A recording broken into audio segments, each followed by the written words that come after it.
Assalamualaikum warahmatullahi wabarakatuh. Selamat malam para pecinta cerita horor. Story 7 kini akan membawakan cerita yang berjudul Petualangan di Gunung Ular. Dan selamat mendengarkan.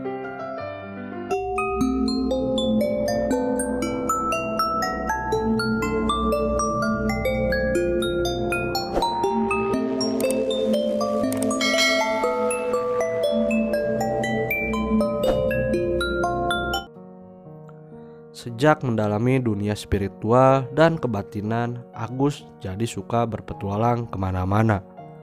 Petualangan menelusuri tempat-tempat keramat dan angker semata-mata untuk menambah kemampuan ilmu kebatinan yang telah diolahnya sejak umur belasan tahun. Dalam bahasa Jawa, istilahnya ngelakoni, karena menyukai dunia kebatinan. Otomatis kebanyakan teman-teman Agus adalah orang-orang yang memiliki kesukaan yang sama.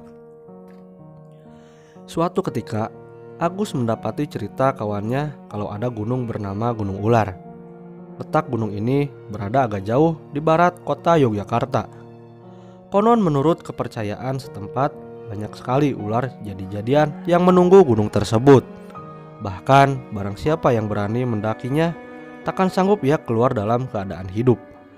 Masyarakat di sekitar Gunung Ular pun tak ada yang berani menjajalnya karena takut kena tuahnya. Cerita itu membuat Agus tertarik. Ia jadi ingin menjajal mendekati Gunung Ular itu. Jika perlu, sekalian bertemu dengan ular-ular siluman penunggunya. Karena tak ada teman, Agus pun bergegas menemui Yudi untuk mengajaknya serta mendengar penuturan Agus. Yudi tak berniat ikut Agus naik Gunung Ular. Yudi takut kena tuahnya. Agus sedikit kecewa atas penolakan Yudi, tapi mau bagaimana lagi? Ia tak ingin memaksa Yudi ikut bersamanya. Terpaksa ia meniatkan diri berangkat sendirian. Lantaran rasa penasaran yang menderanya, dengan tekad dan keyakinan yang dimilikinya, bersama sepeda motornya Agus berangkat menuju Gunung Ular.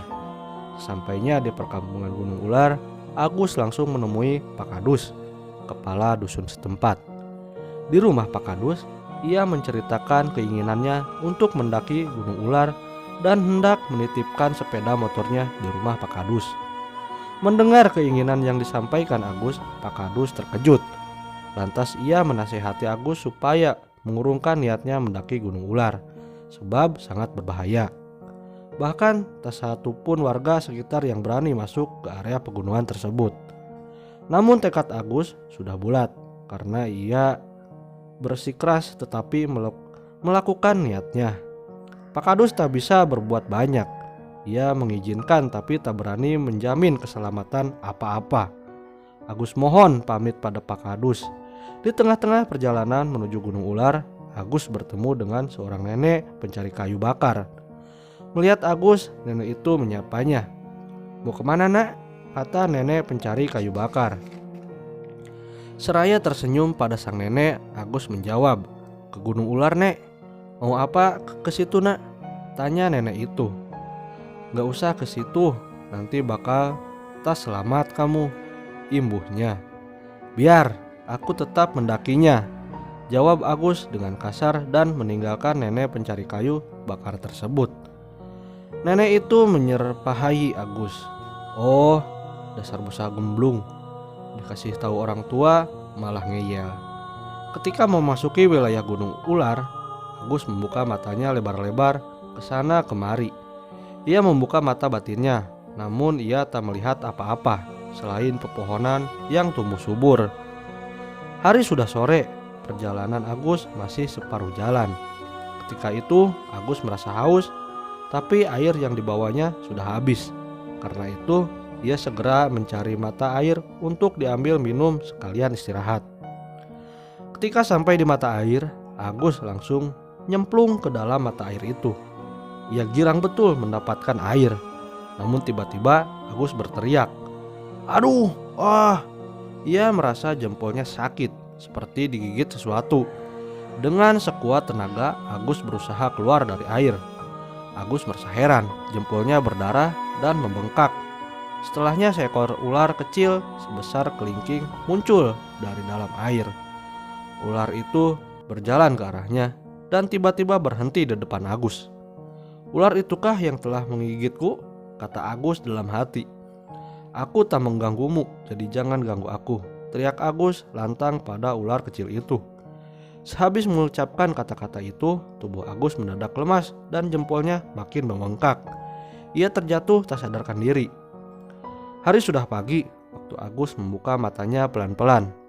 "Berapa lama aku pingsan?" tutur Agus dalam hati. Ia melihat keadaan sekitarnya, termasuk kakinya yang ternyata sudah tak berbengkak lagi. Rasa nyeri dan sakit pada kakinya pun menghilang. Lantas ia terkejut mendapati ular kecil itu masih ada di depannya. Agus berkata pada ular kecil itu, "Terima kasih tak membunuhku. Sekarang kumohon engkau pergi, jangan ganggu aku." Ular kecil itu pun mendesis-desis, kemudian pergi meninggalkan Agus sendiri. Sementara Agus melanjutkan perjalanannya ke puncak Gunung Ular.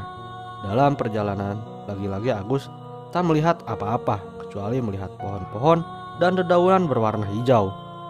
Sesampainya di puncak gunung pun ia tak menemukan apapun, artinya tak ada sesuatu yang ganjil. Lantas ia duduk di atas sebongkah batu besar sambil menghirup segarnya udara sekitar. Ia begitu takjub dengan karunia yang telah diberikan Tuhan berupa alam yang indah. Di pikirannya ia menggumam, rupanya mitos yang menyebutkan gunung ini dipenuhi ular hanyalah kebohongan belaka. Buktinya cuma ular kecil itu saja yang kutemui di gunung ini. Setelah melihat-lihat situasi di puncak gunung ular itu, Agus memutuskan untuk turun. Selama perjalanan turun, ia tetap tak menemukan apa-apa. Namun setelah ia berada di luar area gunung ular, begitu menoleh ke belakang, terkejutlah Agus. Ia melihat daun-daun hijau yang dilihatnya berubah menjadi segerombolan ular-ular kecil.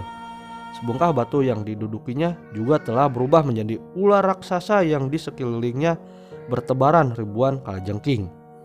Agus merinding menyaksikan peristiwa tersebut menjadi mengerikan. Ia bergegas melangkahkan kakinya menuju perkampungan masyarakat.